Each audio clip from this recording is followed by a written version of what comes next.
Hi students, we have finished our first lecture on application of derivatives. In that we studied about tangents, normals, rate of change of one quantity with respect to the other and approximation. In this lecture we are going to study about monotonicity, which is based on the concept of increasing and decreasing functions. We will also study the properties of increasing and decreasing functions and how this helps us to make a comparison between two functions. Now I'm getting very excited to start this lecture, aren't you? So why waste time? Let's begin. So first of all, what does monotonicity mean in general? In general, monotonicity means succession of words uttered in a single tone. So if I say, hi students, what are we going to study today? We are going to study monotonicity. What does that mean? You can clearly note that all the words which I have uttered are in a single tone. There is no fluctuation, there is no variation in the tempo or no voice modulation. But if I say, hi students, what are we going to study today? Yes, we are going to study monotonicity. Now you can clearly note that I had a change in the tempo, change in the pitch, and there is voice modulation. So something that has a constant behavior throughout is called as monotonicity. Sameness in the sound, style, color or manner could be called as monotonous. In general, at times we call some dull or boring behavior as monotonous. But let us see what does that mean in mathematics. In mathematics, monotonic functions are those which are purely increasing or purely decreasing throughout its domain. So functions which have the same nature, that is either they are purely increasing or they are purely decreasing throughout their domain, are called as monotonic functions. Monotonic in the sense they have the same nature. Now monotonic functions can be divided into two categories, that is either they are increasing or the second is they are decreasing. Again, in the increasing category they have been subdivided into strictly increasing and increasing or non-decreasing.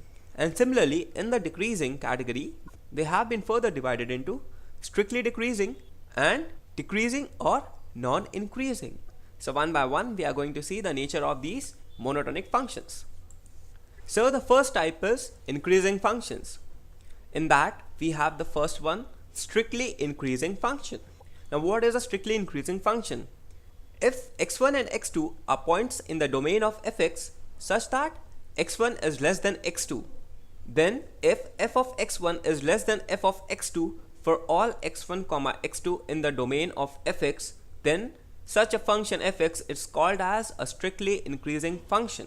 So it means that the function is strictly increasing throughout its domain, such that if I take any 2 points x1 and x2 such that x1 is less than x2, then the value of f of x1 should be less than the value f of x2. Let's try to visualize it. Now we see that x1 is less than x2 and f of x1 is less than f of x2. So for a strictly increasing function, f of x2 must be greater than f of x1. Now if I take any point in between these 2 points, let us say that this is x3, then we clearly see that f of x1 is less than, let us say this is f of x3, then f of x1 is less than f of x3 and which is less than f of x2. So for a strictly increasing function we have this nature, that is it is increasing constantly throughout its domain. Now as fx is a strictly increasing function, therefore f of x plus h must be greater than f of x. Here h is any positive value. Now if I take the limit of this expression, that is f of x plus h minus f of x divided by h, when h tends to 0, this would be a positive value. Why? Because this expression is positive and this is also positive. So the limit of this expression would be greater than 0. But this expression is nothing but f dash x. So f dash x is greater than 0 for a strictly increasing function. Thus we can say that if f dash x is greater than 0 for all x in the domain of fx, then fx is a strictly increasing function for all x. So the condition for any function to be strictly increasing is f dash x should be greater than 0 for all the values of x in the domain of fx. Now we can have different types of strictly increasing functions. The first is concave upwards.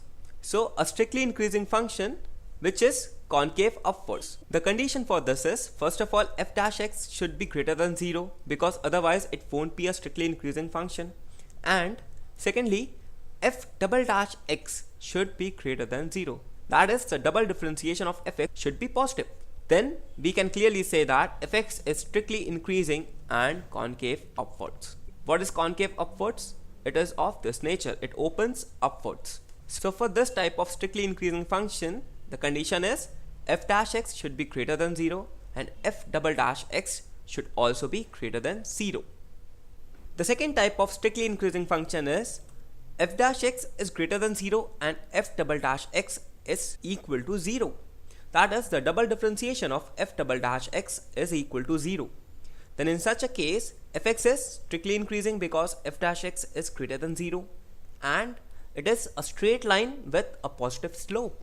So this is represented in this graph where this represents fx, and the condition here is f dash x should be greater than 0 and f double dash x should be equal to 0.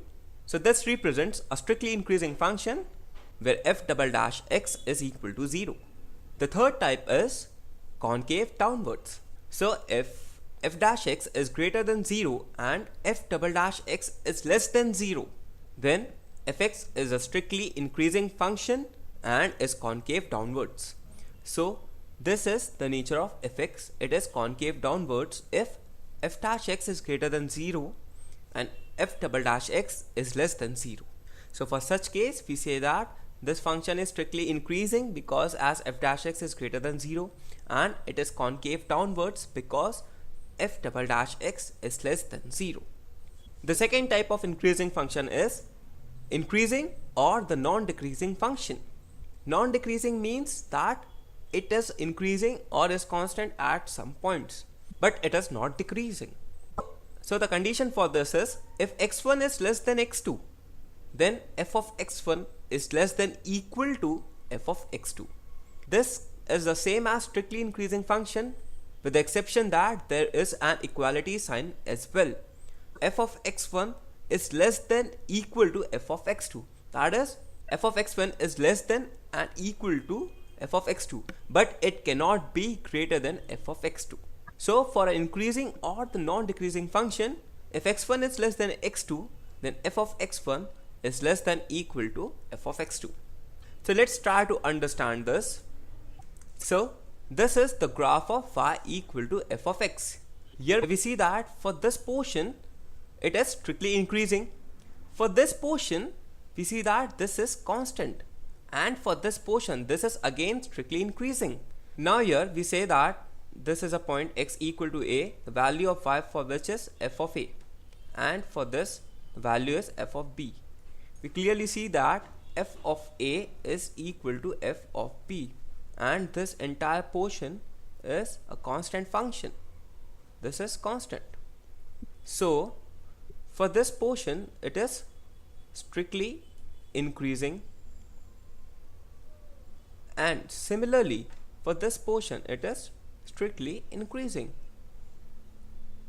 Thus this is an overall increasing function.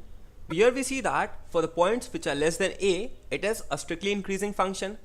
For points between a and b, it is a constant function, and for the points that are greater than b, this is again a strictly increasing function. So overall this is an increasing function.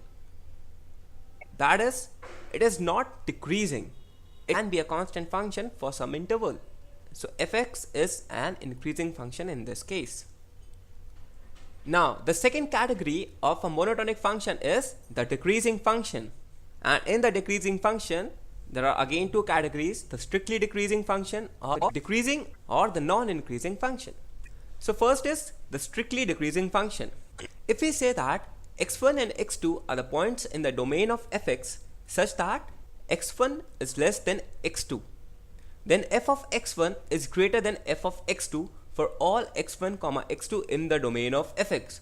So a strictly decreasing function is such that if we take any 2 points x1 and x2 in the domain of fx such that x1 is less than x2, then f of x1 is greater than f of x2 for all the values of x1 comma x2 in the domain of fx. So let's try to understand it with more clarity. Now let us say that this is the graph of y equal to f of x. Now if we take any point x1, then the corresponding value of y would be equal to, now if we take any point x2 such that x2 is greater than x1 or x2 lies on the right hand side of x1, then the corresponding value of y would be f of x2. Now here we clearly see that f of x1 is greater than f of x2. So this is a decreasing function for all x1 comma x2 in the domain of x. We can take another point x3 such that x3 is greater than x2 and the corresponding value of y is f of x3. Then also we see that f of x3 is less than f of x2, which is less than f of x1. Now we see that this is a strictly decreasing function because the value of fx is decreasing with increase in the value of x. Now we have seen that fx is a strictly decreasing function. Therefore f of x plus h would be less than f of x. Also f dash x is equal to the limit of this expression, that is f of x plus h minus fx divided by h when h tends to 0 would be less than 0 because this expression is 0 and this is positive. So overall this expression would be negative, and hence we can say that f dash x is less than 0 for all x in the domain of x for a function to be strictly decreasing. Thus the condition for any function fx to be strictly decreasing is f dash x should be less than 0. Let's look at the different types of strictly decreasing functions. Now again they have got 3 categories. The first is concave upwards.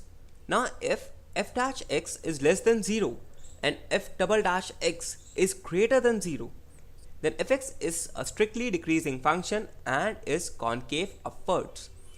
Now this represents the curve y equal to fx.